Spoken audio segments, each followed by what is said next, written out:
Well, hello scrappers, Mike here. Welcome back to my channel. And today I wanted to talk to you a little bit about silver from keyboards. Now, every time I do a scrap pickup, just about, I wind up with a lot of keyboards, a lot of old keyboards. Sometimes I get boxes and boxes and bins full of them. Okay, and I'm sure if you're doing the scrapping out there, you're getting a lot of them too. Even if you're street scrapping, you're going to find keyboards in the garbage. So, I get questions about keyboards. So I thought I'd answer a few of the questions in this video. So like I said, I get a lot of keyboards when I'm scrapping, and I'll put a link to one of my scrapping videos in the upper right where I got some keyboards. And yeah, they just come in by the dozens and by the hundreds. And well, they have some value to them. And another question I get is, what's valuable in keyboards and how do I get it out? Well, most people I think know, and if you don't know, I'll tell you that inside every keyboard there's going to be a couple of pieces of mylar like this, and they have silver traces on them. So you can get silver out of these if you have enough of them. I mean, you're going to have to collect a lot of them to make it worth your while. But you can get a fair amount of silver from keyboards if a lot of them pass through your hands. In fact, I have another video where I processed a whole bunch of keyboard mylars and got the silver out of them. I'll put a link to that video in the upper right too, so you can check that one out.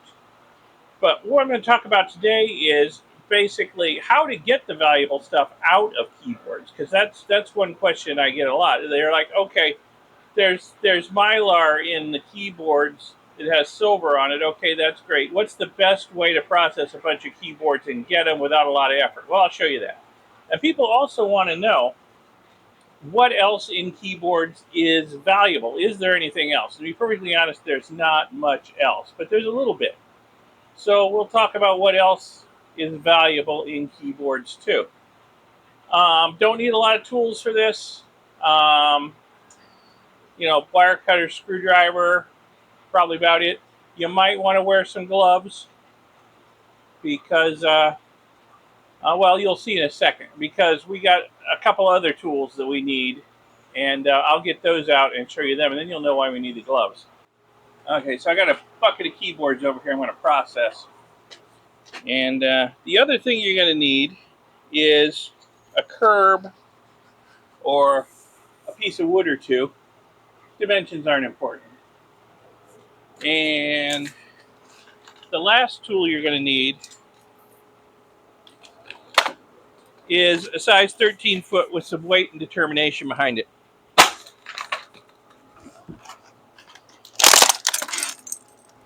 Okay, so that's how you're going to get into the keyboards.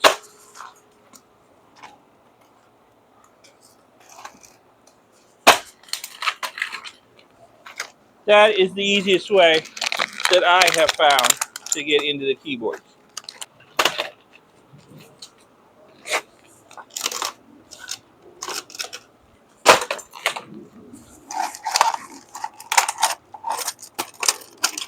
And pretty soon, after you stomp it a few times, I suppose you could hit it with a hammer if you really wanted to. But it'll start coming apart, and voila! There's the mylar you want right there. This is actually a pretty tough keyboard. Some only take a single stomp and they come apart. Let's try another one. Some of them are pretty weak and flimsy.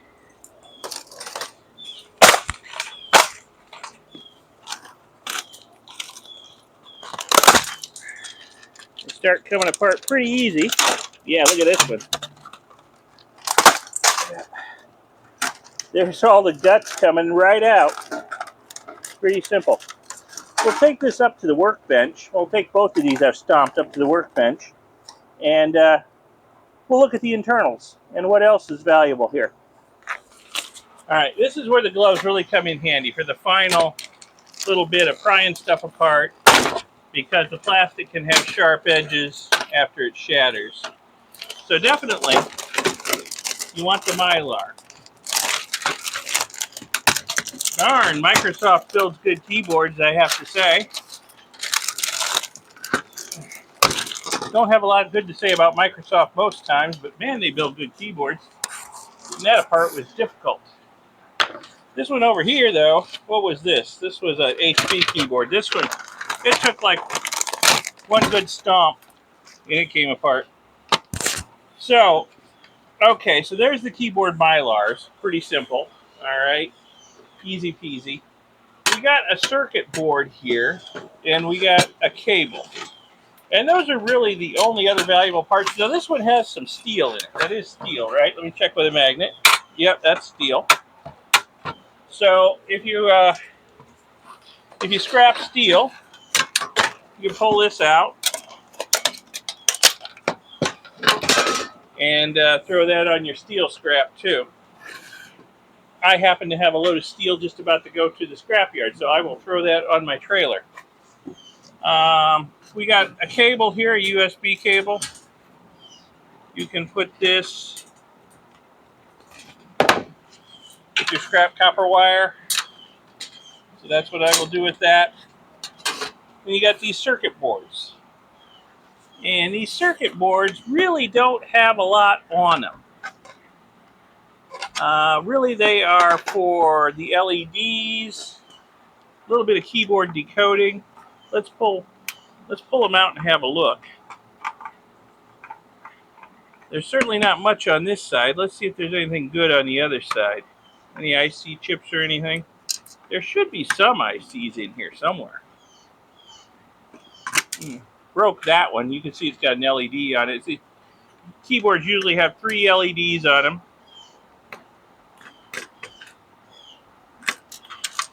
These PC keyboards.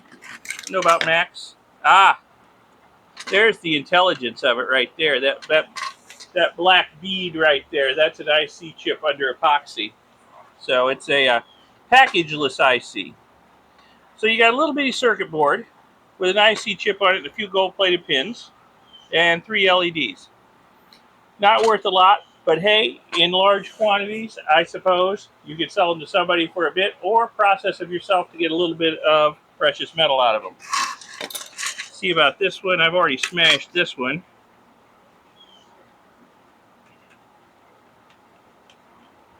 Yeah, this Microsoft keyboard, it put up a fight.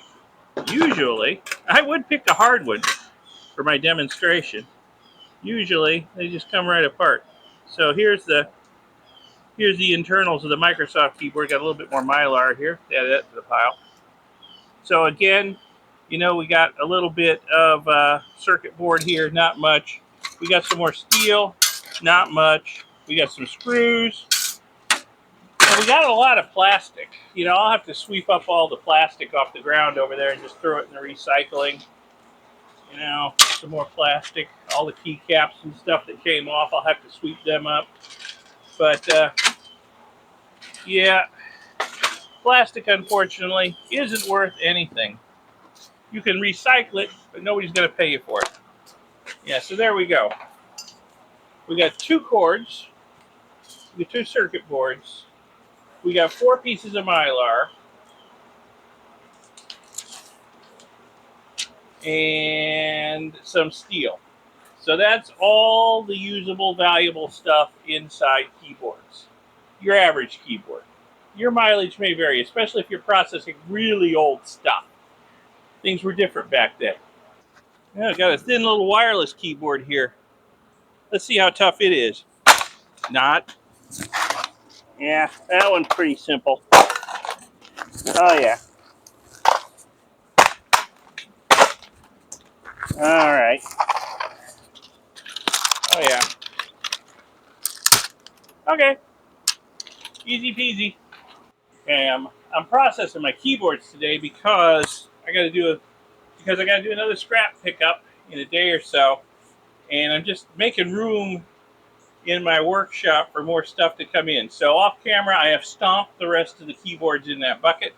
They're all ready for processing now. You've already seen me do these wired keyboards, but there are a couple of wireless ones in there. So let's have a look-see at what's inside a wireless keyboard. Maybe there's some more good stuff. Well, we got some more steel, which, yeah, not worth a lot. Plastic. Ah, look, the light is on. I don't know if that's showing up. There's a green LED glow in there. Ah, this still has batteries in it. That's why. I must have came on when I stomped it. But here's the mylar, so we can grab the mylar. Get that. Got the little circuit board in here. So we don't have a big external wire like we do with the USB keyboards. Or if you get the older keyboards, the PS2 keyboards, we don't get the big external wire, but there's a little bit of internal wiring here for the power. And it looks like the PC board here has a lot more stuff on it than your average USB board, which is to be expected because, well, it's got to have the radio transmitter and receiver on it and all the other goodies. So, yeah, got a little IC chip on it, quartz crystal. Looks like slide switch. This was a Logitech, so your mileage may vary if you're doing other brands. But there we go, there's that. And a little more steel there. And we'll quickly look inside this other wireless keyboard here. See what, if anything, it has. It's got wire for the battery again. This one does not seem to have batteries in it. No. Oh, do I need to stomp you again? I might need to stomp this one again. It's not coming apart. Let me go stomp it again.